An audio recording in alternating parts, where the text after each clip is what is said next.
All right, ladies and gentlemen, we have Whitera going against Imba FXO Lowely in an epic PvZ clash of these two strong players. First map is going to be NASL's Antiga Shipyard. It's a good map. Let's find out if Lowely is actually Imba. Is that what I did there? Oh, I did. Whitera is just an amazing player. This is going to be a sick matchup right here. Antiga Shipyard, macro heaven, I believe we should say. Yeah, and you know what? It's very interesting for both of these players, or both of these races, I should say, because there's a lot of options for both of these players. Again, oh, okay, I'm gonna stop saying that. Okay. Zerg has a lot of ability to get that quick third up and really solidify that. I feel that 3-base macro to just start soaring. They can actually get a premature, in my opinion, a premature third, as opposed to other maps, just because they only have to defend this one little tiny area. They can put up spine crawlers, things like that. I've seen a lot of different games where they rely on spine crawlers and just get the quick third, almost the Spanishiwa style that we've seen a lot of times, and power off of that. At the same time, Protest has a lot of options with Blink Stalkers. Blink Stalkers are really good on this map, and I feel getting up into that main, because there's so much perimeter on that main, it can be very devastating to a Zerg opponent. We've seen, you know, that just recently with a Cruncher match. Cruncher versus... who was it? Cruncher versus 5? Was it? It's Cruncher versus Zerg. I should know this. Should know this. Yeah, it was Vibe. Yeah, You're right. You're absolutely right. Nevertheless, here we go with Lowely actually starting off with a very early spawning pool. Tell me a little bit about this. Why would he get such an early spawning pool here? Well, you know, it's not too early. It's not like he went 10 pool or something like that. He just kind of went a pool that's in the median range. And what this does is stops Protosses from doing cannon rushes, really. They don't want to have to deal with anything like that. If they knew that their opponent was not going cannon rush, then he would just go and take an expansion right off the bat. But this way, it's just a safer version. He's not getting a gas. He's still staying on just minerals. He's just going to get a couple Zerglings out to deny any kind of pylon, maybe. They could be laid at his hatchery location or anything like that. So he's just playing it very safe and standard.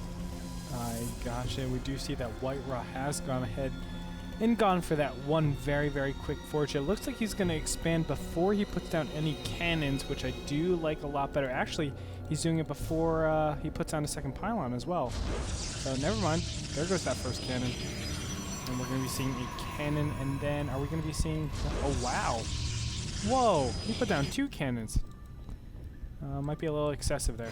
Yeah, I don't really understand this really at all. He probably could have went Nexus and then cannon and been fine. But instead, he decided to throw down 2 cannons before his Nexus. You know, Whitera never plays normal, though. Like, Whitera has his own thing going for him, his own special tactics, if you want to say. But he makes everything work for him, and we see the Nexus is going down. These Zerglings still are chasing this probe. So, like I said, he did not need the 2 cannons that early to defend this off. But Lowely does have his expansion going, and he's just playing it pretty safe.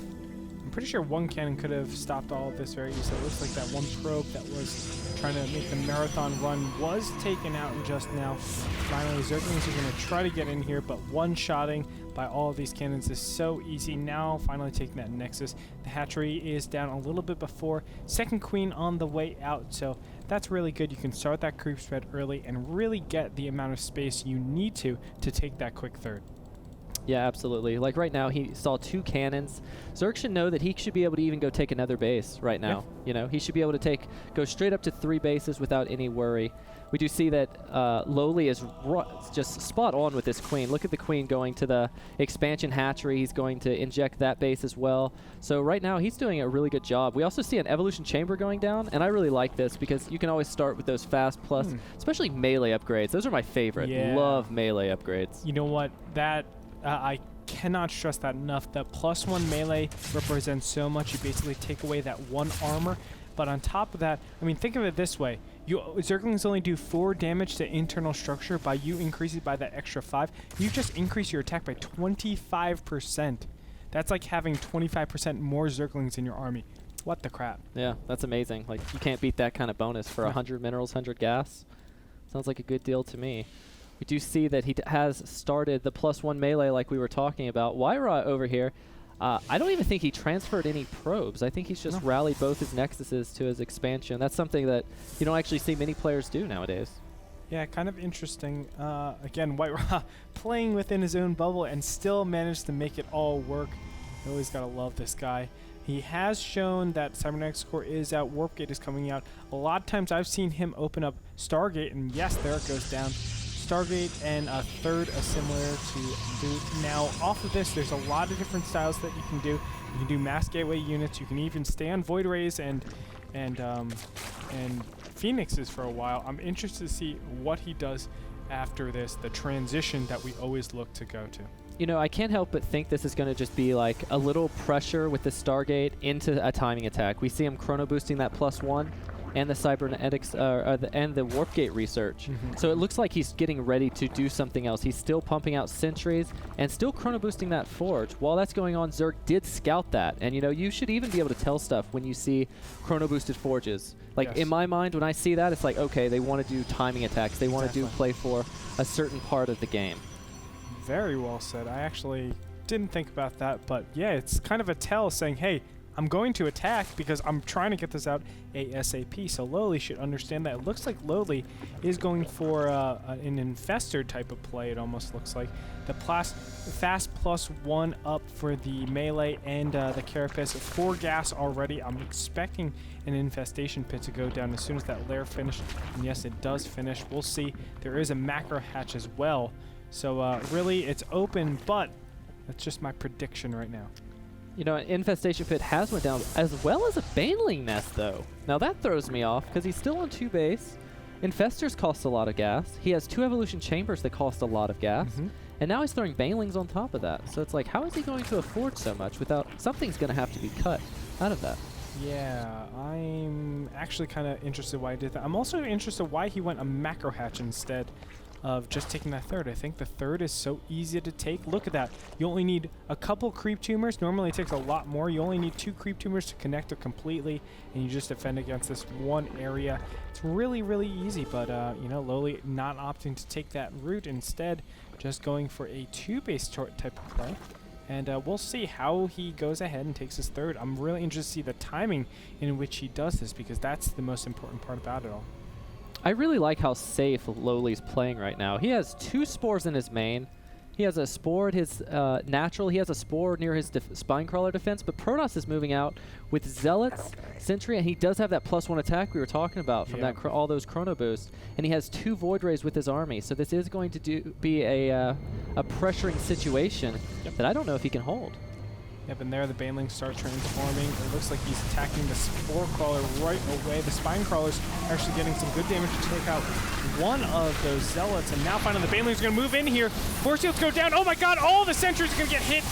And the banelings are going to be cleaning up most of this army. Holy guacamole. Now finally the queens are going to be attacking again. Another round of Zealots are in here right now. Finally the banelings are morphed again, doing good damage on the Zealots. Is this going to be enough? I'm not sure. Another Void Ray is going to get in here, and it's killing a lot of the anti-air.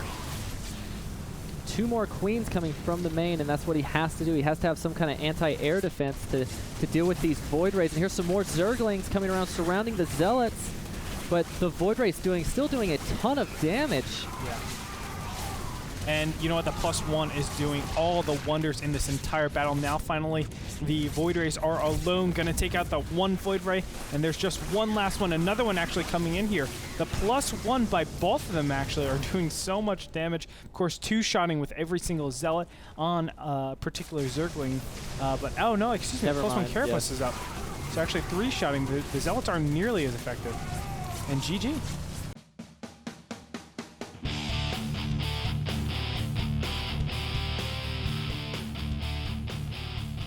And yeah, that's going to do it. Actually, Whitera losing every single one of his units. I didn't get to see show it on camera, but in fact, Whitera was complaining he lost to 4 Zerglings, kind of 4 Zerglings. He didn't notice it either.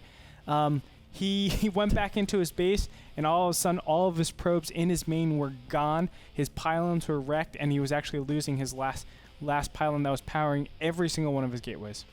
That's just a painful way to lose. Yeah. And it's happened to everybody. Yes. If you play StarCraft, it's happened to you. Yep. That's just how it is.